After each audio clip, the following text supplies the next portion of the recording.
welcome to another episode of Notes and Notables with your host, Trenton Petrie. Let's get ready to dive into another day's worth of educational topics.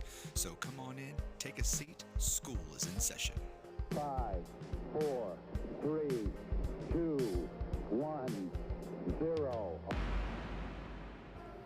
Good morning from Bonnet Band Hall. This is your host, Trenton Petrie, and today is Thursday, so we're doing a new segment called Practice Tip Thursday.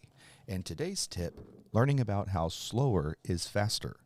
So I'm going to read a short excerpt from a book called Practice with Purpose, which is I highly recommend for any musician trying to practice their instrument and get a little bit better. So today's strategy, slower than faster. You know, when you have a student, whether it's a baritone player or a trumpet player or anybody else, I have kids staring at me right now. It's weird. Whenever you have kids learn something new, chances are it goes something like this. They start a new etude, feels close to the desired tempo. They get about 60% of the rhythms correct and miss a bunch of notes.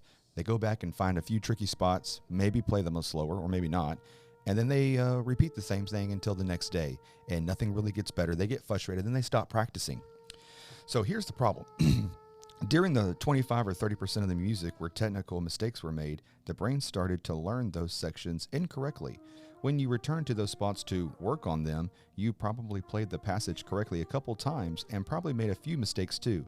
The brain recorded all of the variations, correct and incorrect. The next time you get to the same passage, the brain can select from multiple options. You cannot hope to improve if you send different information to the brain every time you play.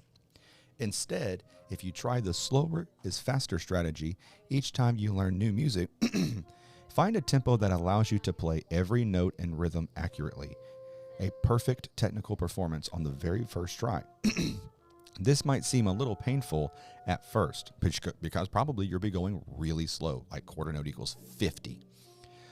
Okay, so you got to really make sure that when you're practicing new stuff, go as slow as it's necessary to play exactly everything correct the first time. So like the book said, the book again is called Practicing with Purpose, that you don't teach yourself the wrong thing and you don't give your brain what the book called options to or variations on what you are playing. So practice really slow first until you can't get it wrong, and then bump the tempo up from there.